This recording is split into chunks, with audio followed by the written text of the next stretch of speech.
శ్రీమాత్రే నమః. అమ్మ పాదాలు పట్టుకుంటే చాలండి, ఇంకేం అవసరం లేదు. అమ్మ దయ ఉంటే అన్నీ ఉన్నట్లే కదా. మనం మన ఛానల్లో ఈ మాస శివరాత్రి అభిషేకం గురించి, నవావరణ అర్చన గురించి ఎప్పుడు పోస్టులు పెడుతూ ఉంటాం కదా. ఎక్కడెక్కడి నుంచో వస్తూ ఉంటారు అమ్మవారిని దర్శించుకోవటం కోసం. ఈరోజు అసలు ఒక అద్భుతమే అనమాట. అది వింటుంటే మీకు కూడా ఎంత ఆనందం వేస్తుందో. మరి ఆలస్యం చేయకుండా ఒక్కసారి సర్వమంగళ మాంగళ్యే శివే సర్వార్థ సాధికే శరణ్యే త్ర్యంబకే గౌరీ నారాయణీ నమోస్తుతే అని కామెంట్లలో ఒక్కసారి పెట్టుకుందాం, ఒకసారి రాద్దాం దాన్ని. ఎంతసేపు పడుతుంది చెప్పండి? 30 సెకండ్లో 35 సెకండ్లో పడుతుంది అది రాయడానికి. కాబట్టి అదొక్కసారి రాశాను. రాయడం రాని వాళ్ళు శ్రీ సర్వమంగళాదేవి అయి నమః అని ఒక్కొక్కసారి అమ్మవారికి నమస్కరించుకుని అప్పుడు వీడియోలోకి వెళ్ళిపోదాం.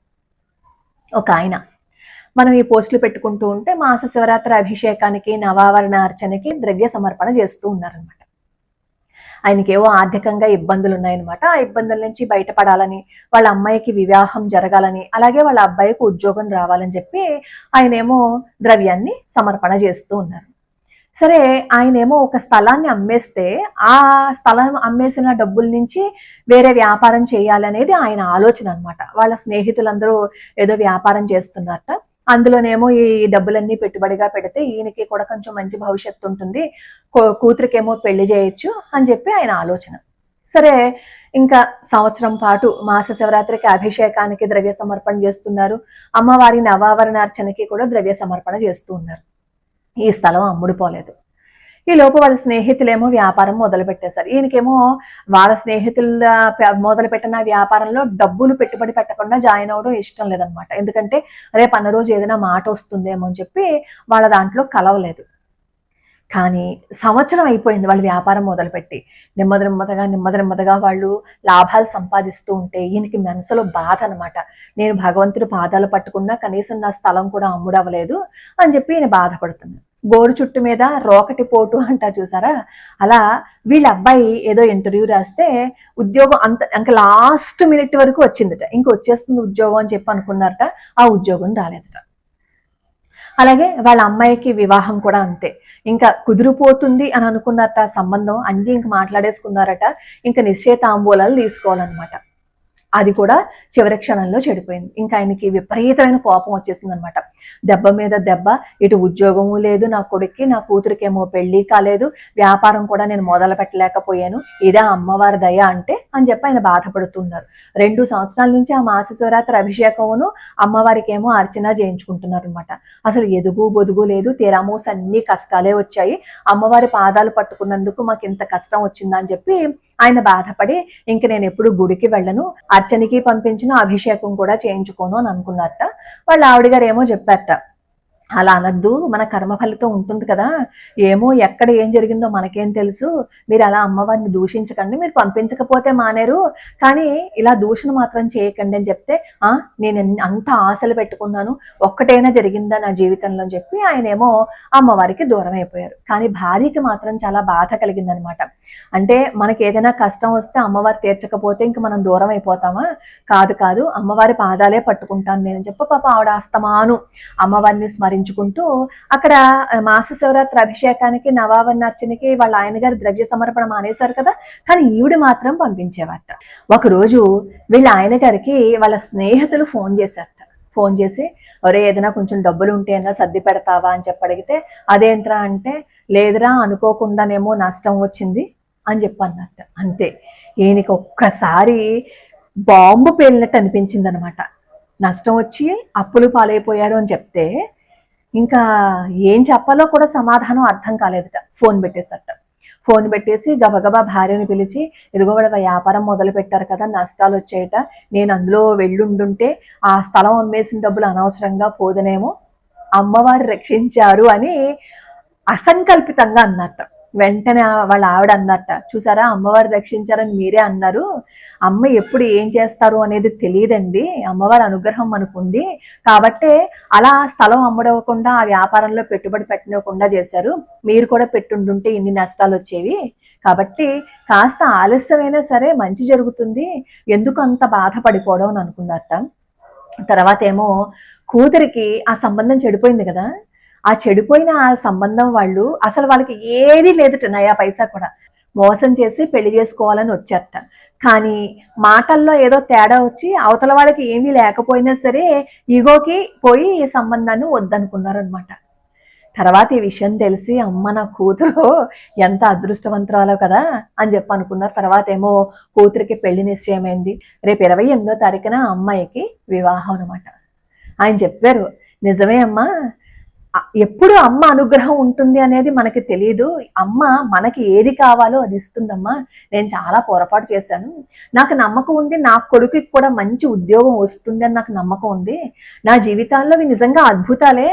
అది ఆ స్థలం అమ్మేసి పెడితే నేను ఏమైపోదునమ్మా, తినడానికి కూడా తిండి ఉండదు కదమ్మా అంటూ ఆయన బాధపడుతూ నాకు చెప్పారనమాట. ఇదే సంఘటన, ఇలాంటి సంఘటనే నాకు పరమాచార్య స్వామి వారి లీలలో ఒకటి గుర్తుకొచ్చింది. అదేంటంటే ఒక ఆయనకి అనుకోకుండా కష్టం వస్తుందన్నమాట. ఆయన పరమాచార్య స్వామి వారి భక్తుడు. అయితే ఆ కష్టం రావడం వల్ల ఏం చేస్తారు, అమ్మవారికి దూరం అయిపోతారనమాట. మఠానికి రావడం మానేస్తే పరమాచార్య స్వామి వారు కబురు పంపించి మఠానికి రమ్మని చెప్పి పిలుస్తారు.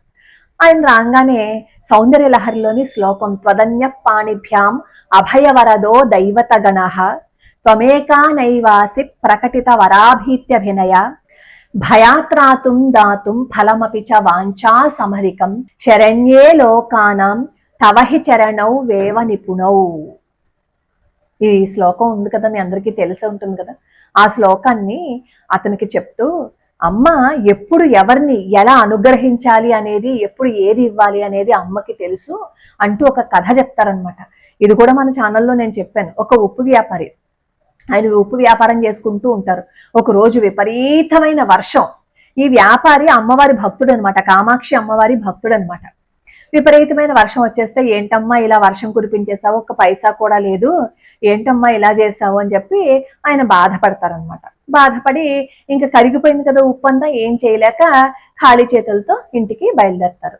ఆయన ఇంటికి వెళ్ళడానికి మధ్యలో అడవిని దాటాల్సి ఉంటుంది. అడవిలో కొంతమంది దొంగలు ఈ వ్యాపారి రావడం వెళ్ళడం చూస్తారనమాట. చూసి ఎలా అయినా సరే అతని దగ్గర డబ్బుని దొంగిలించాలి అని అనుకుంటారు. వాళ్ళు మందుగుండు సామాన్లు అవన్నీ రెడీ చేసుకుంటారనమాట. వర్షం హోర్న పడుతుంది కదా, ఆ పడ్డం వల్ల వాళ్ళ దగ్గర ఉన్న బాసిపోయాయి. ఈ ఉప్పు వ్యాపారేమో ఆ దొంగలున్న చెట్టు దగ్గర నుంచి వెళ్తున్నారు. ఎంత ప్రయత్నించినా ఆ దొంగలేమో బాంబులు వేస్తే పేలలేదు. అప్పుడేమో ఈ ఉప్పు వ్యాపారి దగ్గరకు వచ్చి, నువ్వు బతికిపోయావు, పేలలేదు, లేదు అంటే ఈ రోజు నీ ప్రాణాలు పోయుండేవి, ఏ దేవుడో నిన్ను రక్షించాడు అని చెప్పి అంటారు. వెంటనే ఇంకతనికి, అమ్మా నన్ను నువ్వు రక్షించావు, నా ప్రాణాలు పోయుండేవి కదా, నా ప్రాణాలు నువ్వు రక్షించావమ్మా అంటారు. ఆ కథ చెప్పి వచ్చిన ఆయనతో అంటారనమాట, అమ్మకి తెలుసు ఏది ఎప్పుడు ఇవ్వాలో, నువ్వేం బాధపడకు, రామాయణం పారాయణం చెయ్యి అని చెప్పి పరమాచార్య స్వామి వారు ఆయనతో చెప్తారు. నిజమండి, త్వదన్య పాణిభ్యాం అభయవరదో దైవత గణ. అభయవరద ముద్రలు చేతిలో చూపించక్కర్లేకుండానే అమ్మ పాదాలు పట్టుకుంటే చాలు అనుగ్రహం ఉంటుంది. అంతే, నేను నిన్ను రక్షిస్తున్నాను, నిన్ను కాపాడతాను అని అభయం ఇవ్వాల్సిన అవసరం లేదు, వరద ముద్రను చూపించాల్సిన అవసరం లేదు. కానీ అమ్మ పాదాలు పట్టుకుంటే చాలు అనుగ్రహం వచ్చేస్తుంది. కాబట్టి అమ్మ పాదాలు పట్టుకోండి. అయ్యో మేము పూజ చేసుకుంటే ఇన్ని కష్టాలు వచ్చాయి, అమ్మవారికి ఏమో అర్చన చేస్తున్నాము, మా కోరికలు ఇంకా తీరలేదు, ఇవన్నీ తీసి పక్కన పెట్టండి. అమ్మా నాకు నీ పాదాలు పట్టుకోవడం మాత్రమే తెలుసు, నాకు ఇంకేమీ తెలీదు, కాబట్టి నన్ను అనుగ్రహించు, ఏం చేస్తావో అదంతా నీదయమ్మ అని ఎప్పుడైతే మీరు సర్వస్వ శరణాగతి చేస్తారో, మీరు కాదు మనం ఎప్పుడైతే సర్వస్వ శరణాగతి చేస్తామో అమ్మవారి అనుగ్రహం ఉంటుందండి. ప్రతి క్షణం అమ్మ అమ్మ అమ్మ అమ్మ అని ఆ సర్వమంగళ అమ్మవారిని ప్రార్థించండి. అలా ప్రార్థించారు అని అనుకోండి, అమ్మ అనుగ్రహం ఖచ్చితంగా ఉంటుంది, ఉండి తీరుతుంది. ఎవరైనా మోసం చేయొచ్చు. చూడండి, ఆయన జీవితంలో ఏమైంది, పెట్టుబడి పెడదాం అనుకున్నారు, కానీ ఆ సమయానికి డబ్బులు అందలేదు, ఆయనకి కోపం వచ్చింది, అమ్మవారికి దూరం అయిపోయారు. కానీ అమ్మ ఆయన వదిలేసిందా, వదలలేదు. మనం ఒక్కసారి అమ్మ పాదాలు పట్టుకుంటే, మనకి ఏదైనా కోరికలు తీరకపోతే మనం అమ్మ పాదాలు వదిలేయాలే తప్ప అమ్మ మాత్రం మనల్ని వదిలిపెట్టదు. అమ్మవారిని నమ్ముకుంటే, నమ్మకుండా వదిలేసి అమ్మవారిని దూషిస్తేనే అనుగ్రహాన్ని చూపించారు కదా, మరి అనుక్షణం అమ్మవారి పాదాలు పట్టుకుంటే మనకి తాత్కాలికంగా మన బాధలు తీరలేదని, మన కష్టాలు తీరలేదని అని అనిపిస్తుంది. కానీ చేసిన పూజ ఎక్కడికి పోదండి. మనం మంచి చేస్తే మంచి వస్తుంది, మనం చెడు చేస్తే ఖచ్చితంగా దాని ఫలితాన్ని కూడా మనం అనుభవించాల్సి వస్తుంది. ఇది యూనివర్సల్ లా. ఇందులో కొంచెం కూడా మార్పు అనేది ఉండదు. ఇది సత్యం. ఇంకొక అద్భుతమైన వీడియోతో మళ్ళీ కలుసుకుందాం. అలాగే సర్వమంగళ అమ్మవారి ఆలయంలో చాలా మంది ఈ శ్రావణ మాసానికి అర్చన చేయించుకోవాలమ్మా, మేము కూడా ద్రవ్య సమర్పణ చేసుకుంటాము అని అడుగుతున్నారు. మరి కొన్ని రోజులు అయిపోయాయి కదా, అందుకని మీరు పర్వాలేదు కొన్ని రోజులు అయిపోయినా సరే మేము ద్రవ్య సమర్పణ చేసుకుంటాము అని అనుకుంటే ద్రవ్య సమర్పణ చేసుకోండి. లేదు అంటే మాస శివరాత్రికి 216 రూపాయలు ఎలా పంపిస్తారు అలా పంపించండి. 516 రూపాయలు పంపించిన వాళ్ళు మళ్ళీ 216 రూపాయలు పంపించాల్సిన అవసరం లేదు.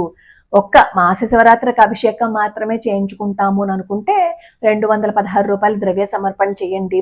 నేను పోస్ట్లో స్కానరు పెట్టాను, అలాగే వివరాలు కూడా పెట్టాను, ఒకసారి చూడండి.